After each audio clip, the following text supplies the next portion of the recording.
What is up, everyone? Welcome back to the channel and welcome back to the build vlog for the Stryfe crossbow integration. This one is pretty special, you guys. If you haven't seen the previous videos, definitely check those out. But this thing's coming along and I can't wait to continue working on it. We got a lot of things to fill in, to finalize, to just a lot of boring work to do first, but I do plan on revealing kind of what I'm planning on doing with this back stock area if it's possible. And then we need to talk about what's going on with the top and the front of this blaster, because that's going to be a significant amount of work. And yeah, we need to kind of figure that out and start getting that pieced in just to make a decision. So let's go ahead, throw you guys up top and get started.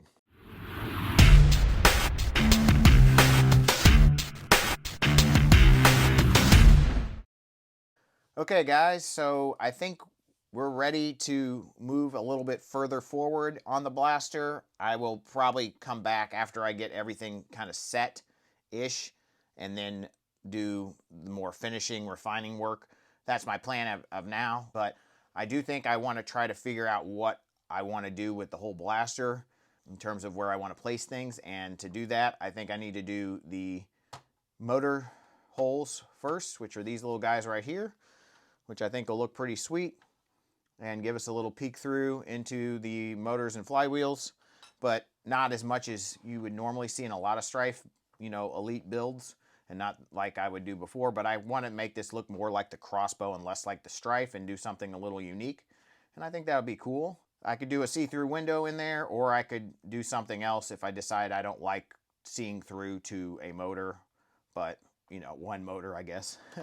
But this side should look pretty cool with the look through to the one flywheel. I've done see-through covers on this side before and they've always looked really nice. I prefer looking at this side of the motor cage. Usually with all the wiring, you don't really see too much in this side, but you know, this should be a cool little detail, and I think it'll look good whether you see through it or not, to be honest. But I do plan on trying to do a little see-through cover there. And then since we're going to put that there, that's going to kind of make up my mind on exactly where I want this to go. And I think it's going to be, let's see, somewhere around there-ish, which I think will be nice.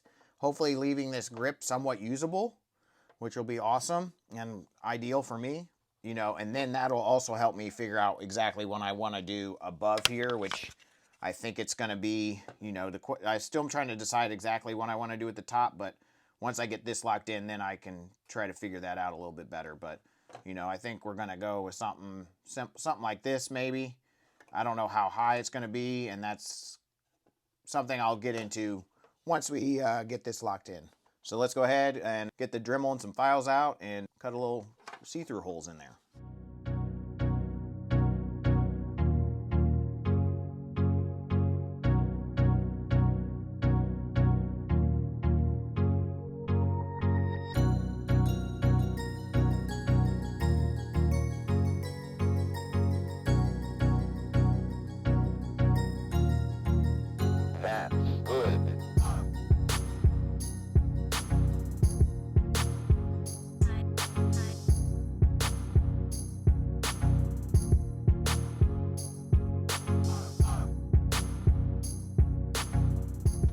All right, you guys, I think we have a portal through the flywheel cage area. There we go. And honestly, I'm surprised how well it lined up, and I think that's about as good as I'm going to be able to get it. Hopefully I can lock this in. I moved this just slightly over this way to get away from this battery door, and it actually lined it up better with the other side after I cut that one out. That's pretty sweet right there, if I do say so myself. So that should give us a nice look, I think, and just add even more to that crossbow inspiration and the look that I'm going for. So, all right, so I went ahead and rough sanded most of it. I still have to do some more paint stuff. I'm just taking a little bit at a time because sanding sucks.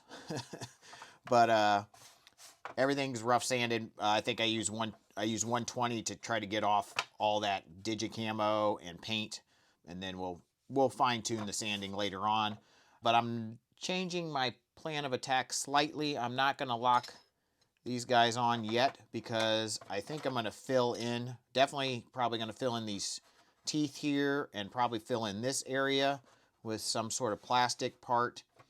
And then obviously I'm going to fill in back here too so it lines up more with this stock. And just to smooth out everything, probably fill in all these lines and whatnot just to make it kind of mesh better with the crossbow shell, which is basically completely smooth except for this detailing, which this detailing is not nearly the same as like Digicam, obviously, so that would be kind of weird. But I want to do that before I lock this on because it's going to make it way easier. So things to think about when you're doing stuff like this. There's definitely a order of operation that's the most ideal. I'm not going to do any of that yet. I think we're going to go ahead and try to shape in the grip portion here to get it to fit where I want it, and that doesn't need to be locked in or anything for this to happen. So we'll go ahead and grab a very important tool, and we will get some measurements here of the width of the magwell, so we kind of have an idea of how deep we need to cut down this guy. So it's exactly 16 millimeters at the widest point, it looks like. So let's go ahead and try to figure out where we want to place this. Try to use this line and this line to make this straight. It's going to be lower than that, obviously, but that'll give us an idea of the angle this is going to end up being on. It's a slight angle that kind of coordinates with this. And I think I want about the nose of that with about the first groove here. So this will be come down here like this. So it looks like we're going to come back to about the end of the first groove somewhere. I may not go all the way yet and then toy with that. I don't really want this to go past this edge of the magwell. I want to probably, it would be nice to have a little bit of space. I think that'll, let me go ahead and put this on here. We'll see how that looks. Yeah, I think that'll look pretty good. I think the stock crossbow may be a little bit more this way, but I really don't want this to overhang this part. I think that it's going to make it more difficult to fill in and to cut out well and all that. So and I think it just looks better, and it'll give me more grip if I have this way just a touch more. So I think that's the plan of attack, and I still think that'll look good there. Yeah, so I think that's about where we want to be. So I'm going to come back maybe about halfway into this groove, and we'll see how that does.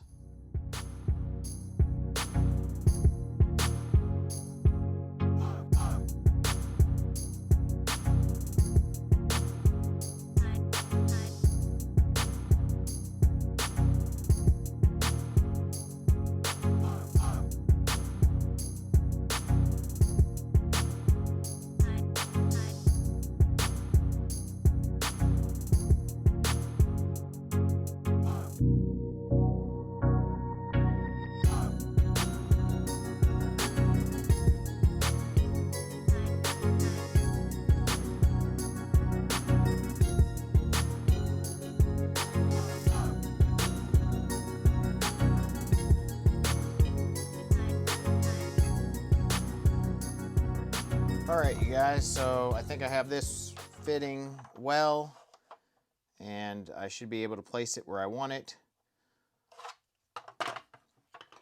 And then I need to fill in all this stuff here first before I do that, or it's going to be really difficult to do and finish. So before I place that in permanently, I cut a few pieces of styrene sheet, and I'm going to layer them on top like this.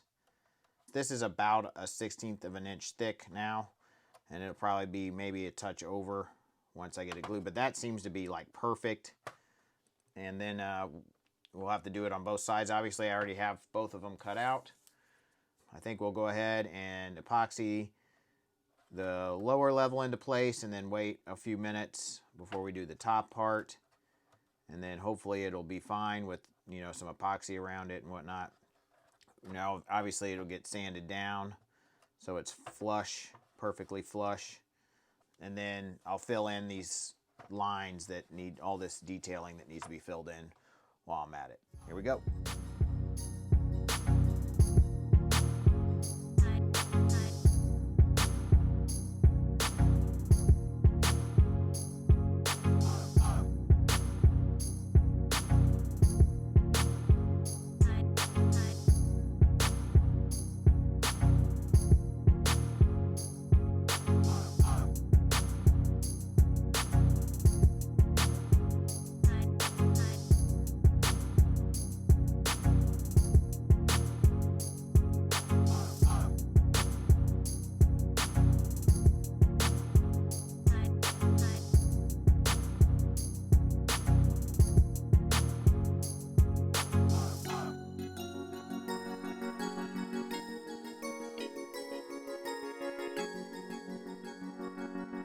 All right, believe it or not, a lot has been done since the last time I checked in with you guys. Just a lot of sanding, filing, fitting, shaping. I've started to kind of change the shape in a lot of places of the Stryfe. I've rounded the magwell a little bit. Probably will do a little more. I've kind of filled in all this and kind of rounded it off so it's smoother and kind of coordinates better with all the parts, including the foregrip here, which will look really nice in there. So it kind of isn't like this sharp here and then this is a big curve. So it kind of transitions a little nicer. This is one of the most challenging parts about this specific integration is normally when you do integrations, you pick shells that kind of coordinate together. And obviously this is not one of those. So you kind of have to make them coordinate at least a little bit. At least that's, I think, would be the best thing aesthetically. And it's what I'm choosing to do. So it won't be 100%. There will be straight edges, obviously, but we can round over some things for sure. And let me turn you guys over to this side and show you how I've done that, because obviously I've filled in all these. And yeah, this is filled in and I started to round that. I've even kind of rounded this off. This is rounded a little bit and I filled this in, continuing this little diagonal line and then kind of curving around here, kind of giving a nice shape there. So it's going to hopefully look more like one blaster than two, which is what I prefer when it comes to an integration. And yeah, I think that turned out really nice there. I filled in this. I still need to fill in this part up here. So a lot more to do, but I kind of just wanted to check in with you guys before I got too far ahead. Obviously, I've taken off all the stuff on the grip. I don't know if I've said all this or whatnot. I got some pieces that are going to go in on each side of here to kind of stay on the height of this. So when I put this on, it will just be a little easier to work with and I think make more sense. Then I'm going to have to blend this in somehow to get to this surface. But this side is much easier to work on than the other side. And this other side is definitely a bit challenging because of it comes out more, this battery tray especially. And so like you have to, you know, obviously this jumps up, which is a little weird. It's just a weird part of the Stryfe, but that's what has to happen, and we need the battery tray, so we're going to keep that. But I've also made another piece on this side that I need to do to kind of do a similar thing that I did over there. It's different because of the battery door, or tray, I guess. But yeah, I think that's going to look pretty good. I'm going to have to fill in with some epoxy and then do a lot of sanding.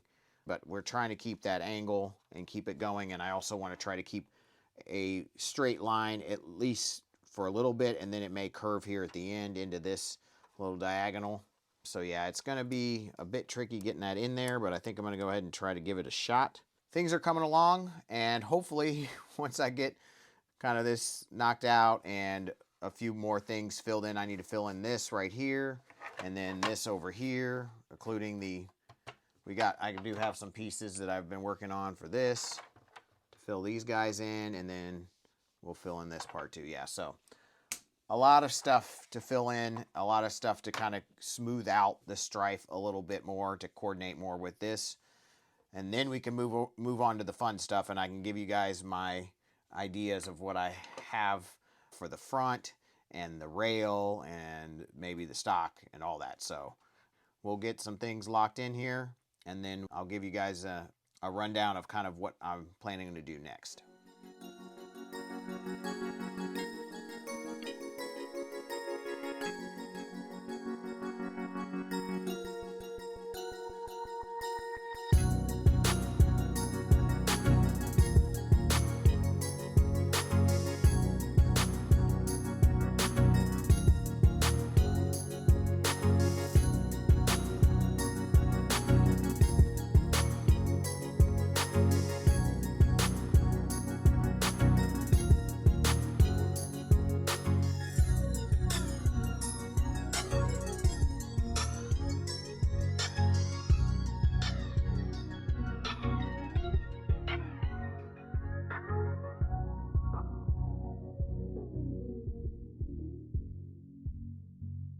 Boom, epoxied into place, guys, and we've started the count. We've exhausted one full tube of DevCon and started a second. So it'll be interesting to see how many I use of those, but I thought the one did a ton of work. I've used it a ton on this project so far. Yeah, we'll wait for this to cure a little bit more before I sand that down. We'll have to cut back this part, obviously. This part was a little bit tricky and didn't work out quite as well as the other side, but I think it's coming together pretty well. It's shaped in there nicely. We just need to fill it maybe with some either more epoxy or DevCon, or we might just be able to hit it with some Bondo spot putty to make it really nice and smooth there. I don't want to sand it down anymore, really, because this is pretty thin. So I kind of just need to build it up and fill in those holes. And yeah, I think this thing is coming together. We're doing pretty well.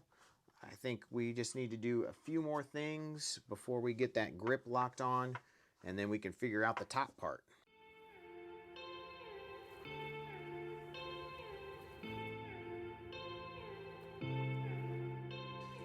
All right, guys, a lot more work has been completed. We've gotten these guys on to get ready for that grip to go on. Obviously, I don't even remember where I checked in last at this point. There's so much sanding and filling with epoxy and just over and over and over again. It kind of all blurs together, but we're going to go ahead and use a little bit of epoxy sculpt, and we're going to fill in this guy with a little epoxy sculpt, and I'm going to fill in this little area with epoxy sculpt and kind of blend this in. That little crevice there is going to be problematic anyways, to try to get paint in, to finish and whatnot. So, and less details like that, the better, honestly, for this build. So we're going to go ahead and fill that in. I kind of already did it, filled in this with just DevCon here on this side, which worked out fine for this. I think I'm going to do it with this on this, so it's a little easier for me to shape.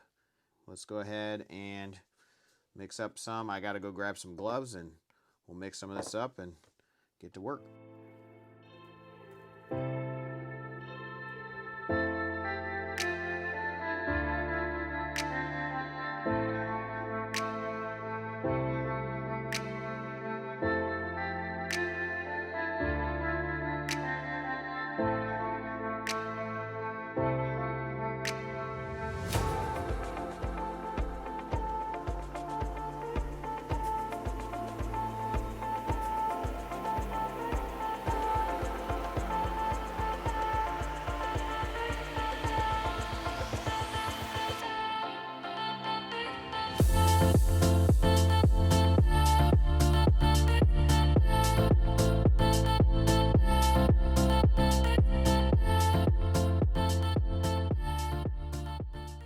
All right, you guys. So I think I've unfortunately come to a place where we need to stop this video because it's gone on too long.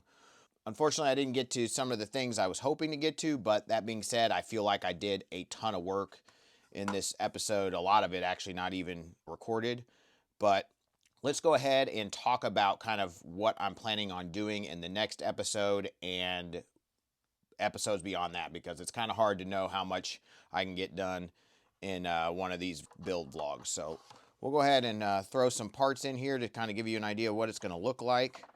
Okay, so obviously this is kind of just sitting in a approximate location, and it's not even hot glued on or anything, but this is coming together nicely.